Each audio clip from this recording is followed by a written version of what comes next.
رمضان میں سب کی بخشش ہو جاتی، سب کی، 4 آدمی نہیں بخشے جاتے، 4 قسم کے مرد عورت۔ اللہ تعالیٰ ہماری حفاظت فرما لے۔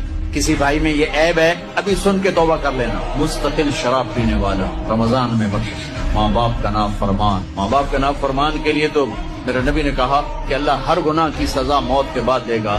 ماں باپ کے نافرمان کو یہیں سے شروع کرے گا اور آگے تک لے کے جائے گا۔ کفر شرک کی سزا بھی موت کے بعد ہے، زنا شراب جوے کی سزا سود کی موت کے بعد ہے۔ ایک گناہ ماں باپ کی دل آزاری، دل دکھانا، اللہ یہاں سے یہ سزا شروع کرتا ہے اور آخر تک پہ چلاتا ہے۔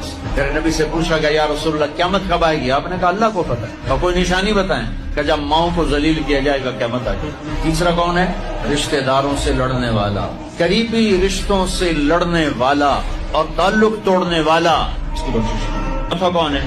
کینہ رکھنے والا، کینہ۔ ایک ہوتا ہے بغض، ایک ہوتا ہے